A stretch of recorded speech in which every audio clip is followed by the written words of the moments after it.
Well, good afternoon, everybody. I'm Mark Huxley, and I'm going to be navigating us through today's Knowledge Miles 695th Lord Mayor's lecture.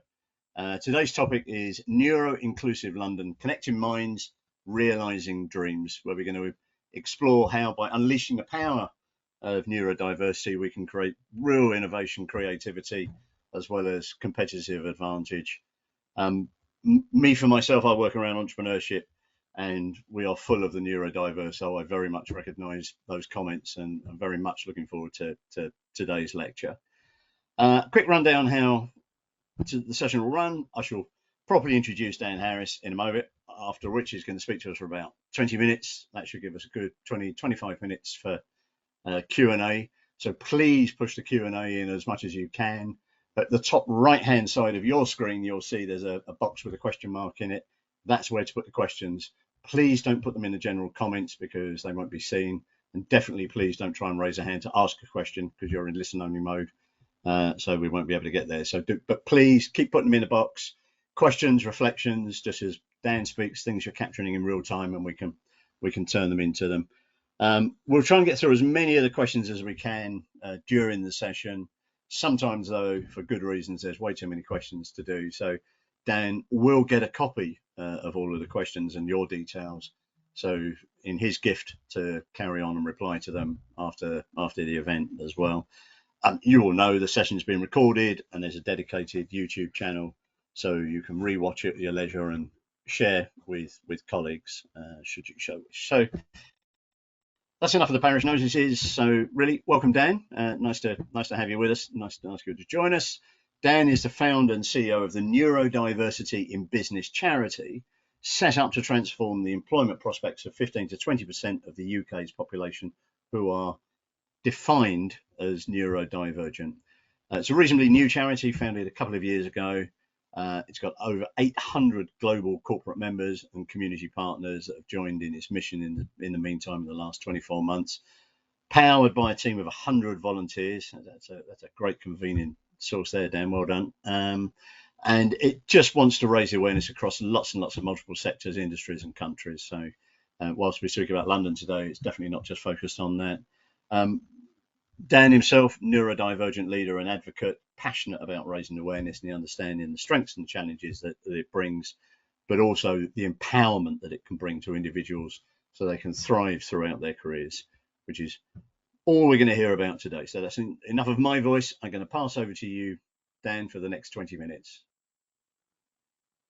Thank you, Mark, and very much appreciated that kind introduction.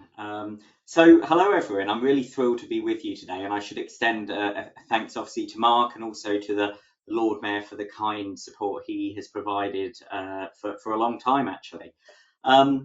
I'm the founder of a charity, Neurodiversity in Business, and hopefully it says what it does on the tin. But in terms of what we're going to cover today, I think interactivity is absolutely key. So I'm going to try and breeze through these slides. I know it's not always fun listening to 20, 30 minutes of slides, but then, please do, as Mark alluded to, please do save up some questions. I think that is where the real value will be in today's discussion. So without further ado, I'm going to run you through a little bit of a kind of background on neurodiversity in business and what we're trying to achieve. And hopefully, if my technology skills are working well, there should be very limited interruption. So the first question that we're often asked is, what is neurodiversity? And I'd encourage everyone to ignore everything that's on this slide and just look at me and listen to me for a second. Neurodiversity is a beautifully simple concept. It is one which is most easily expressed as cognitive diversity. Just as Mark and I have different shades of hair and length of hair as well, why would other physical attributes of our being not be diverse as well? So tall people, short people, and our brains are different as well. We process information differently. We socially interact differently.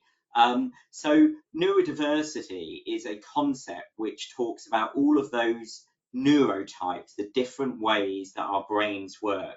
Now, in common parlance, the most obvious term that we come across, the most obvious terms are things like autism spectrum condition, ADHD, dyslexia, but there are a number of others listed on the slide here, and it's important to say that there are disparities in terms of societal understanding of those different aspects. So I'd encourage you to consider this more holistically than just, for example, autism and dyslexia.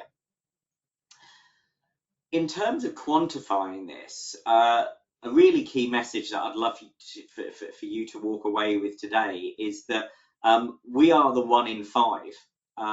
We are 20% of your workforce, and that's a really significant number. It's a minority, but it's such an important minority that businesses are and have done woken up to the fact that if you get this right for your neurodivergent staff, you get this right across your entire business. So you could consider the neurodivergent folk as being the canaries in the coal mine, and our ability to let you know what good practice looks like will have benefits in a wider sense.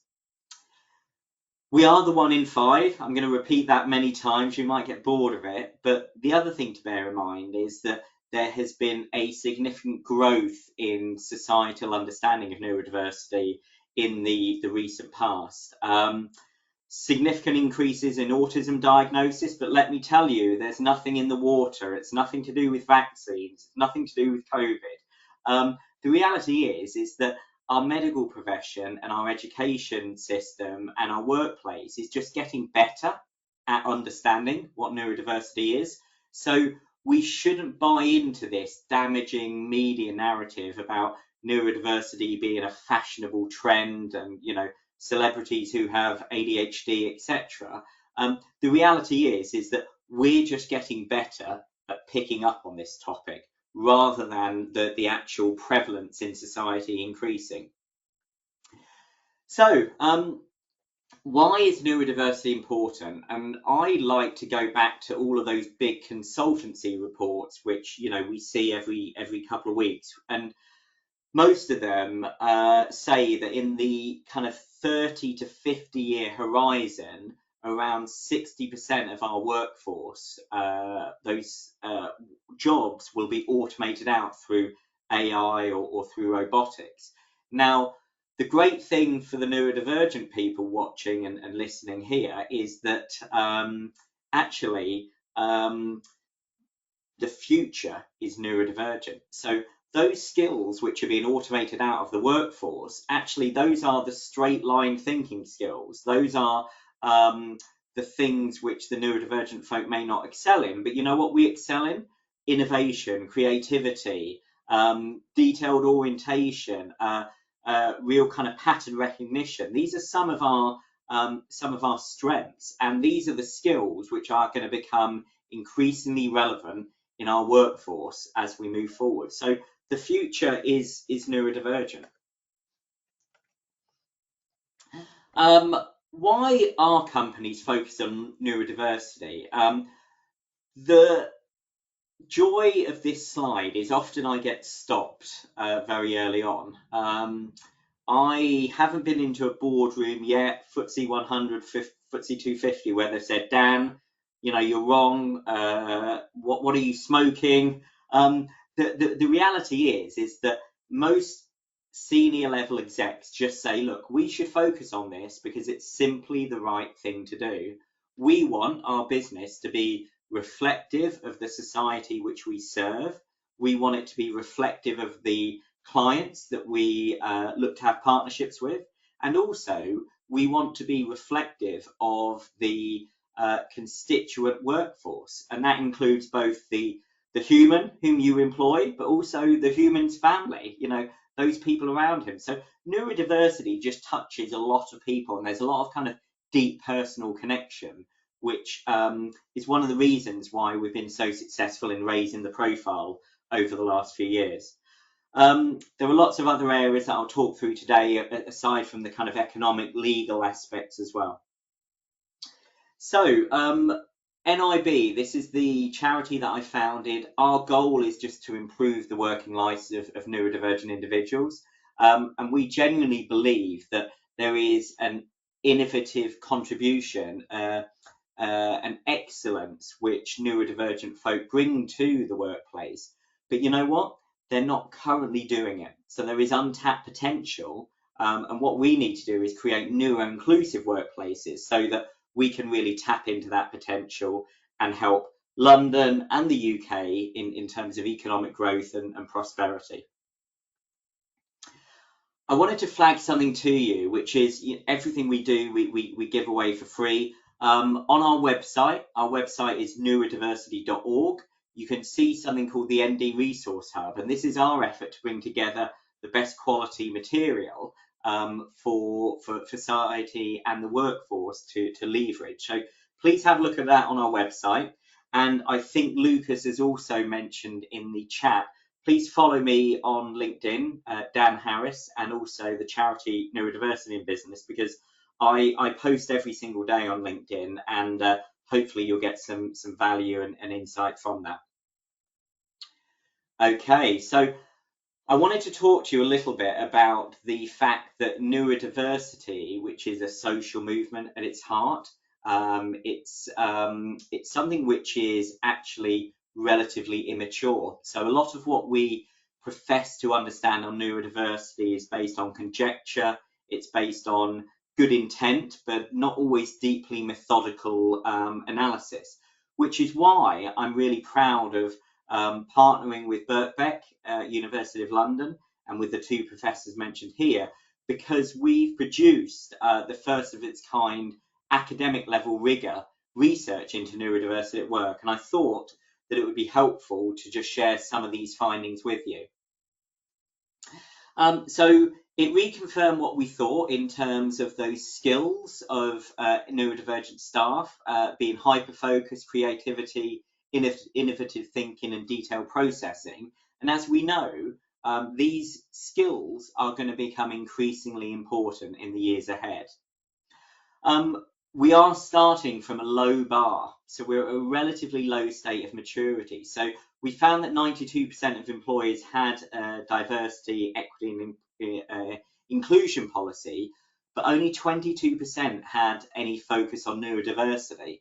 So that was a surprise for us because we were expecting perhaps half. So we'll be tracking this number year after year and hopefully tracking that upwards. The next follow-on question we get asked here is, how do you foster these strengths? So if we understand that there are strengths, as was alluded to earlier, how do businesses get the value? I think the easiest way to encapsulate this is to say that actually just the individuality of the employee, we are, as businesses, I think, evolving into an understanding that the value of that employee is going to be non-standardized, it's going to be temporal in nature, it changes over time. But also, I think that we're moving away from the kind of the linear career path where you had to be, an amazing deliverer and then a manager and then a leader, etc. And actually, the reality is a lot of organizations now recognize the diversity of cognition and different ways of working, so that you could be a fantastically deeply technical, analytical engineer, but you know what? Maybe your strengths or interest areas don't lie in big people management or doing, complicated budgets, etc. So it's playing to people's strengths.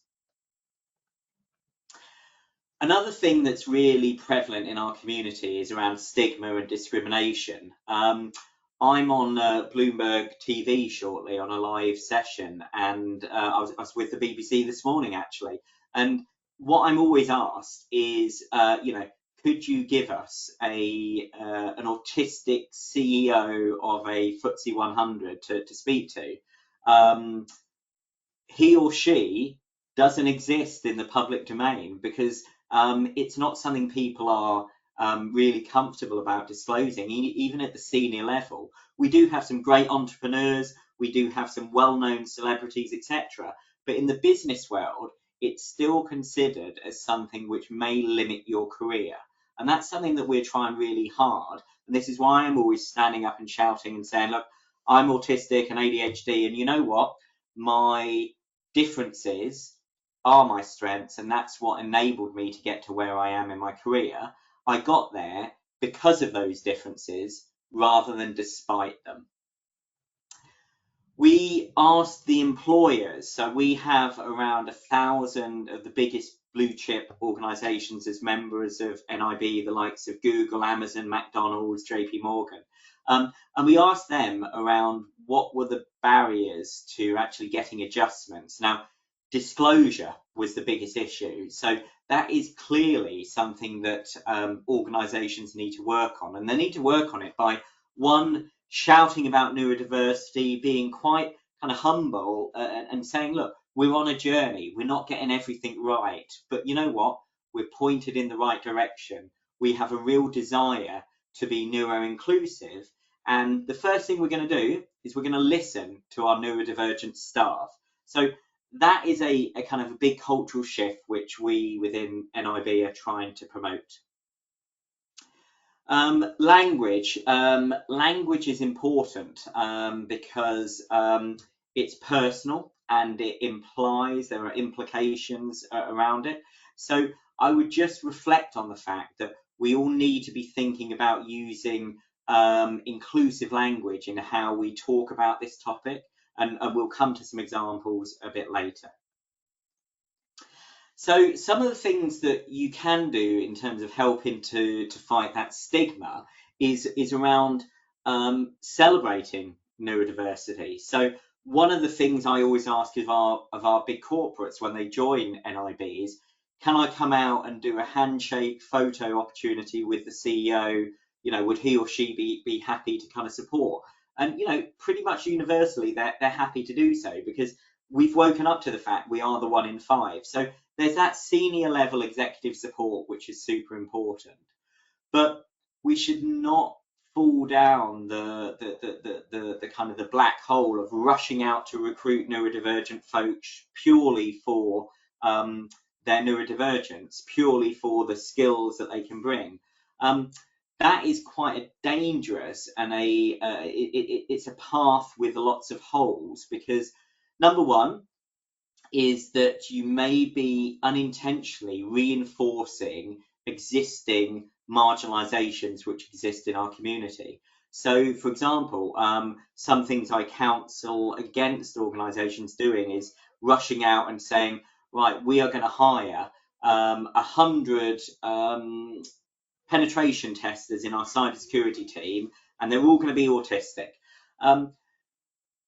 Great aim, I'm sure positive intentions, but you know what? If you do that, you tend to end up with an extremely weighted group of people that you're hiring who would tend to be white, male, middle class, and you know, relatively well off, highly educated.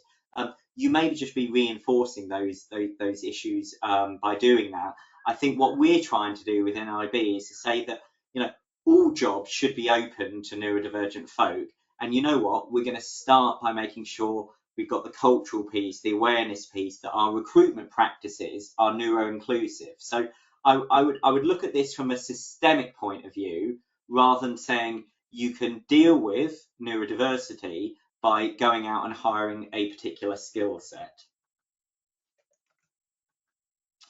Talent retention. We all know how incredibly costly the attrition cycle is, etc. So what we were looking at is that neurodivergent glass ceiling, and what we have found is that you get to a certain point in your career, and then there are drop-off points, particularly around that transition from manager to leader, whereby, you know, there's very limited training often there. And neurodivergent folk are not always getting the kind of the same level of understanding or awareness. Now, why businesses on the flip side have found this to be important is that there was a high propensity for ND employees to leave. 42% were likely or very likely. But you know, the great success story here is when you put in place adjustments, that dropped to around 18%. That's a huge difference. So your neurodivergent staff are actually a relatively easy route to being able to improve your staff retention. I'm conscious of time, so I'm going to skip through these slides, and we will cover any content we need to in the Q&A. I mean, in terms of retention, we should not just consider that workplace adjustments, which is a term that most of you, I think, understand, but also the physical workspace is really important. And, you know, we've had a rush to working back in the office. But what we don't necessarily have is a better understanding of how do we transition those really positive externalities around working from home that we've had over the last few years into the office space to maximise the productivity and the fulfilment of neurodivergent staff. So I'll just conclude here by saying, you know, hopefully you're starting to become more confident in having these discussions around neurodiversity.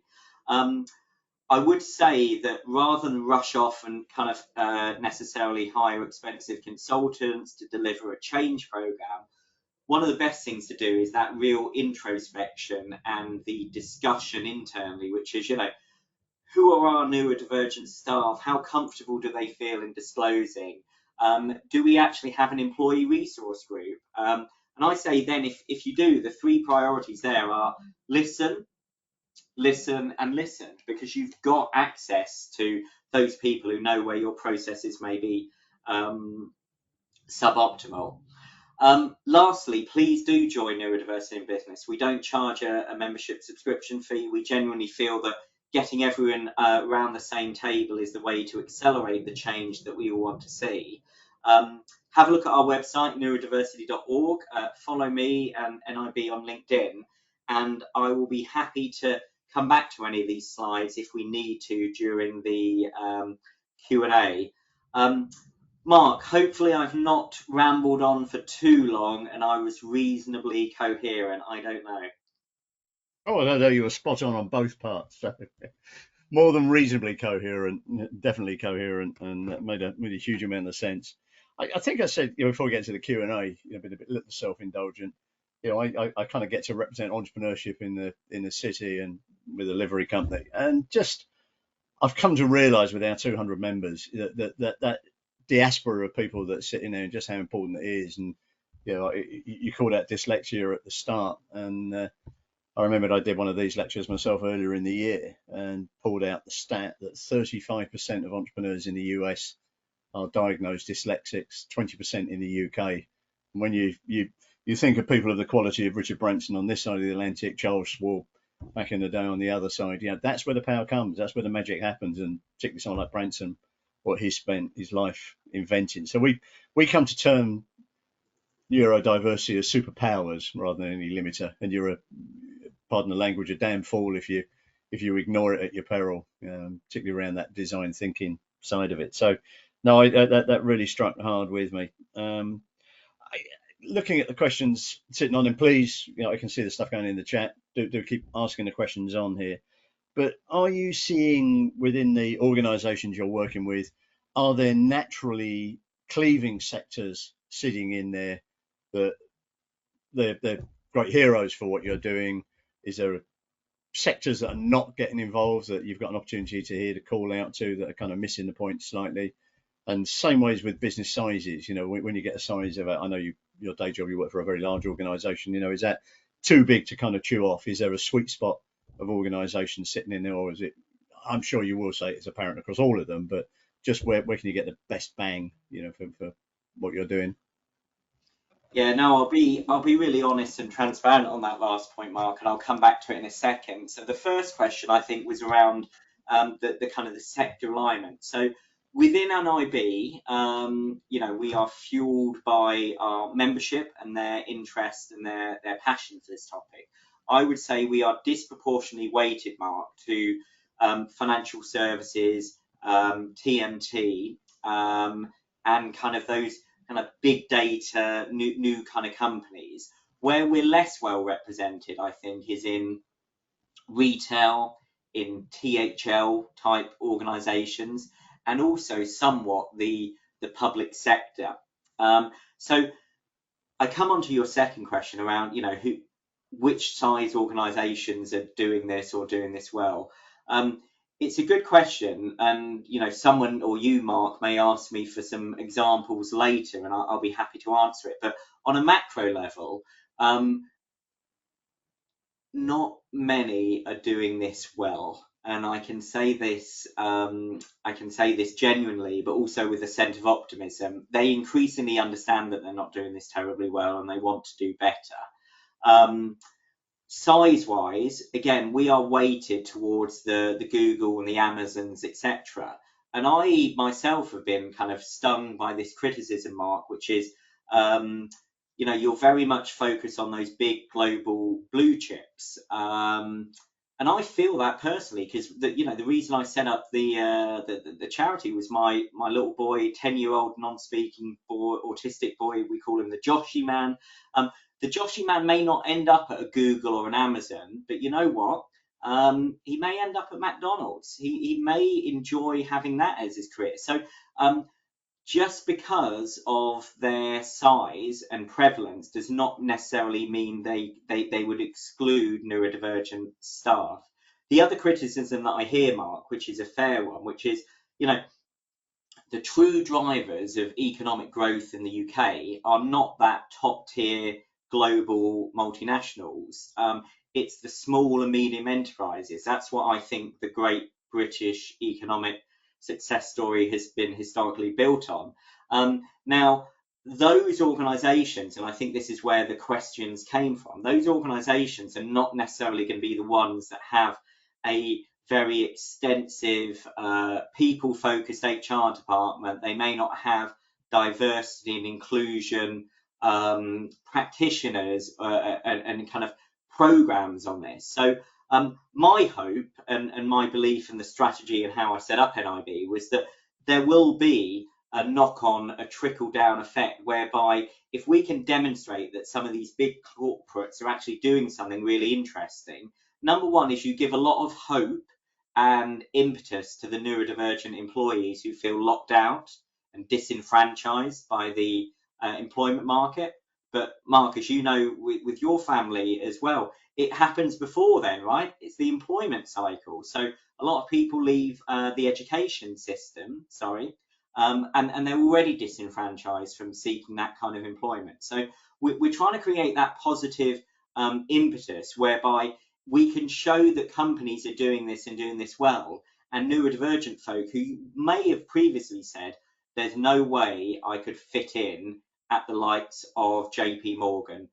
What they're saying now is, gosh, JP Morgan have a program, they've got to focus on this. You know what? I'm going to send in my application. Okay. There's a bunch of questions about kind of early life, school into careers. So I want to wrap that in with another question that's come through about some of the kind of intergenerationality that's going across the workforce, and why is the recognition so low of neurodivergence, your 22% figure you were talking about in the lecture. Is it an issue that there are still way too many kind of acquired prejudices that I'm a baby boomer, that that my generation still hang on to, and it's getting less difficult as we get into younger generations because the acceptance is coming through? So there's some questions around the intergenerationality, but there's two specific questions that come in which I'd like to get you to very specifically address. What would you recommend a concerned parent, grandparent encourages a neurodivergent 14-year-old to choose as school subjects? So that was a one question. I will put these back to you if you're struggling to kind of follow all of these threads. And can you explain any support and advice provided for neurodiverse secondary school and university leavers in charting a career path? So what are good subjects? Where's the career charting going? And do you need to kick all us old folks out and just get to a fairer world?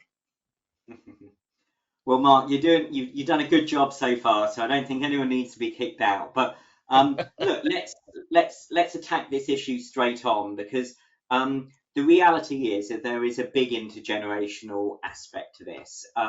When you and I, Mark, and you can correct me if I'm wrong, when we were going through the schooling system, and I was going through it in the 80s and 90s, we didn't have so many neurodivergent kids in our classroom as perhaps that you see now. And that's not because they didn't exist, but for example, my little boy, the Joshy man, wouldn't have been deemed as worthy of a mainstream education. We used to have children like that locked away in institutions for their life. So they weren't as seen and thus they weren't as accepted. So as you work through your kind of career and you know we're all a sum of our experiences and our interactions. The reality is people at the latter end of their career, as you just alluded to, that intergenerational piece, and you referred to boomers, they won't have had much exposure to neurodiversity. So there is some kind of just education around that, and some patience and humility, I think, by some of the younger neurodivergent workforce to say, look, these people are coming from a different cultural world in terms of understanding and awareness and integration. So let's give them a bit of patience in how we kind of move the world forward. Your next question, and you'll correct me if I'm wrong, was around best subjects. So I would say that, yeah. I would say to this, you know, parent or grandparent of the 14-year-old is that the right answer to this question is not to say it's physics and maths and computer science. It's to say go into the subjects that you enjoy the most. And I wish I'd have been given that advice, or probably better, I wish I'd have listened to it more. Because if you are engaged and you are kind of passionate on the topic, you will tend to do a lot better than being forced along those stereotypical lines of saying, you know, an autistic person is going to be amazing at mathematics and thus they should do physics and economics as well. So I would focus on what engages you rather than any kind of old-fashioned views about particularly relevant topics. Okay, and then there was a last question which was about charting career paths, you know, for neurodiverse secondary school and university leavers. You know, is there a good stepping on point for their careers? Yeah, so I think that those who are going into further education and higher education will find that um, there are processes in place now that the universities in particular have a legal requirement around making sure that their educational platforms are inclusive. We're still a long way off where we need to be, but I think you will find more of an open door at universities and colleges than ever before. Um, a quick reminder that the Children and Families Act 2014 says that all EHEPs can be valid up until the year of the 25th year of the child or young person. So that will actually take them through an early stage of their educational to employment transition.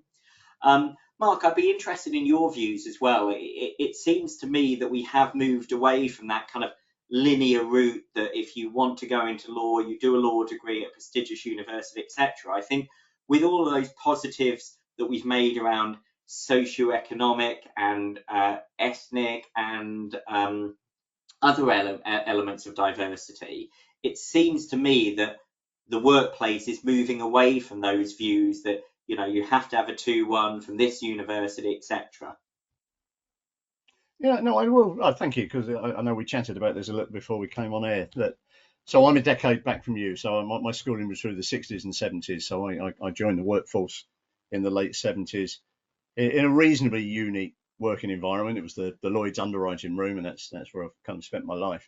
And it's interesting because as I look back to those years, I think in terms of the diversity, you know, in its broadest sense, what we're talking about there, it clearly lacked a lot of markers of the 78% diverse or 70% diversity about, you know, race, gender, sexuality were missing. But where it was a lot different, the neurodiversity was a lot more inclusive because, and I come to find some language around this myself, that in my world there was an equal balance of smart thinkers and clever people, and the two really did play very nicely with each other, where the smart folks really were the neurodivergent. They came from all sorts of backgrounds, had all sorts of different levels of education standards, but they were just problem solvers, and they were very naturally good problem solvers. What they needed was a check and a balance of, the so-called clever people, professionally qualified, tertiary educated, who said, well, that's an absolutely fantastic idea, but you do know that's illegal, or you do know that, it's just not going to happen for all these reasons. And the world spun in a great place. And I kind of, financial services being my life, I kind of find it slightly sad now that we have a very kind of corporate mindset, de-risked community that sits out there, where actually invention and innovation can often be seen as dangerous and a risk rather than to be embraced. So I hope, and this is partly the entrepreneur in me, partly the fact that I now work with a lot of young folks coming into their own business lives, that there is more freedom for these people to have the expression to solve problems and the ability just to kind of go down their own journeys, which feels the deconstructed work life that you were speaking about. So I'll leave my comments there because you're not here to fill the time with my ear. This is about your ear. So, but thank you for the opportunity to re-put those comments we said earlier. We've got some questions around.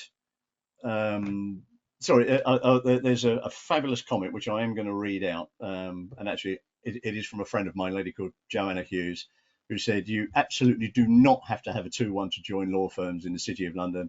Collaboration of more than City of London law firms are actively looking to promote socioeconomic diversity and other strands of diversity among the city law population and recruit at 18 years old." So maybe you and Joanna need to link together. So after this, and she's doing a fabulous thing around apprenticeships within the legal services sector. There's some questions in here because you talked about workplace adaptations and making more kind of sensory friendly workplaces, for want of a better phrase. You've brushed over it, and it feels really quite important because you then also talked about that cavernous drop in the statistic of retention from 40% to 18%, I think was the number you said. So I think just to give a bit of practical advice to the folks listening about that and about the adaptations that and things that they can do pragmatically. Yeah, great. And you're right. I brushed over it really quickly, and it's worthy of its own separate topic. I can bring this to light, actually, Mark, in that a couple of weeks ago, I went up for a visit to the Barclays office in Glasgow.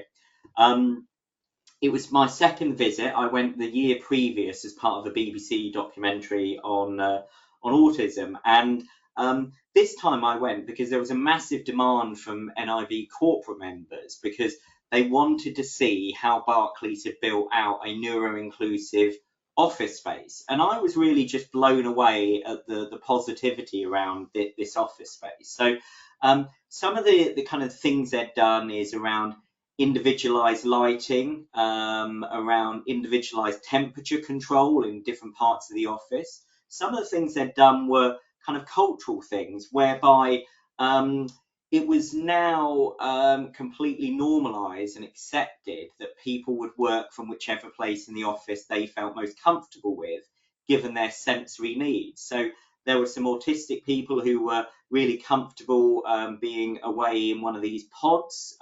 There were other people who found that those were too constraining and they were sitting in kind of open plan with velvet on the walls. It was very kind of sensory rich environment. I'm actually on LinkedIn, I think in the next few days, going to be publishing an article which has a load of photographs and descriptors about what was really positive about this visit. The cultural point, Mark, that was a thing that kind of stuck with me and I get most comments on afterwards, which is they have swing in the office, Mark, which is probably not something you're used to in those illustrious circles you've been working in. But just the fact that there are swings for those people who need to take movement breaks or sensory breaks. And you know what? It doesn't require me to say, Mark, you're my boss, I'm autistic, this is the way I'm a little bit different, this is what I need from you. The fact that these things are routinely available by default, it removes the stigma. So I don't need to go and ask you for reasonable adjustment because culturally, in this office at least, Barclays have built it so that it's the norm to have a very diverse and interesting working experience from a physical aspect point of view. And they invested a lot. And what they also told me is that they've just had such great feedback from the neurodivergent folk, because they feel like when they're coming into the office that they're not having to fight with the very awkward light above me, or the noises that irritate me, or the fact that I can't concentrate on reviewing a report because I've got 20 people on Teams calls all around me, right? They've really thought about this. So I'd encourage whoever asks that question to have a look at my article when it goes live, and I'm also happy to share their contact details as well. Lovely. And again, if they follow you on LinkedIn, it's all going to find its way across there, isn't there? So Yeah. out of the back of that, there, again, another specific question has come in and said, what did Dan mean with his slide comment about making PowerPoint accessible? So PowerPoint, I guess, has some inbuilt accessibility functionality, which isn't terribly well understood. When we rush out to do slides, we normally rush them out to be, looking really interesting, to contain the right content. But what we often forget is the accessibility of people who maybe are dyslexic and who read or interpret written information differently. We may not be thinking about those people who may use screen readers, for example. So, the way that we put text on the screen, that automated software will interpret it in a way which doesn't allow for continuity of discussion or thought. For example, the slide we've got up here, it may spend 2 minutes on describing that's the knowledge thing, the icon and the shape, and it doesn't pay enough attention to the content on the slide. So I think it's just about making sure that you use the inbuilt accessibility features. And actually, to be fair to Microsoft, I think they've invested a lot of time and effort and thought on making their products more inclusive. Okay. I think we're going back a question. It's a question that means nothing to me as in the name on it, but did Motion Spot design that building? No, I don't think they did, but good plug for Motion Spot. I don't know whether the questioner works for Motion Spot, but it's on a commission. I thought I should ask it because they're sitting up there. We've got a couple of minutes left. No questions. If there's a final quick question people want to put in, so we're up to date with what's on there. So I guess in my own mind, I think as a bit of a kind of wrap around to again try and put something pragmatic in. How do we destigmatize all of this? How do we get to normal? You put something stark up about, we're trying to track up, but we don't seem to be tracking up. I mean, you're 2 years into the charity's life, but you're making your progress now. Hopefully that becomes a bit of a hockey stick progress and grows exponentially. But what can we all do to help you to stop, destigmatize this whole thing? Well, that's a great question and a really good one to conclude on. So, look, I would say there are 3 key messages from today. One is that neurodiversity is prevalent. We are the 1 in 5.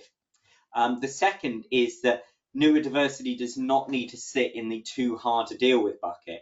We are demonstrable and we have evidence of organisations who are doing this and trying to do it well. So it's not something that needs to be kind of left to the side because it's too tricky to deal with.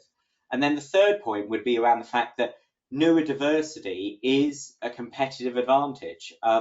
Where you are getting this right for your neurodivergent folk, you're getting this right for your entire business. And whilst it's a small subset, Mark, a number of big organisations are proactively going out into the market, showing that they are building out neuro-inclusive workplaces, and they're getting access to that talent pool, which, as we know, we're in a war for talent in the corporate world. So getting access to those unique talent pools and bringing those skill sets into the business is definitely a competitive advantage. Okay, lovely. Oh, well, that's perfect timing, Dan. We've got 50 seconds to go.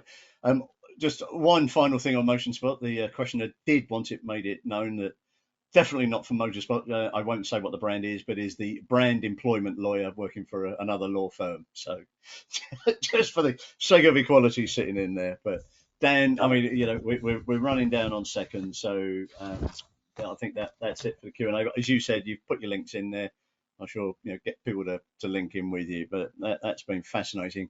I think a little slide should come up from our hosts. There we go, which just as a bit of a call out to some of the upcoming lectures. I think one of those I recognise, so I may be chairing one of that one as well. I think about the ethical AI, I can't remember, but no, they're coming up.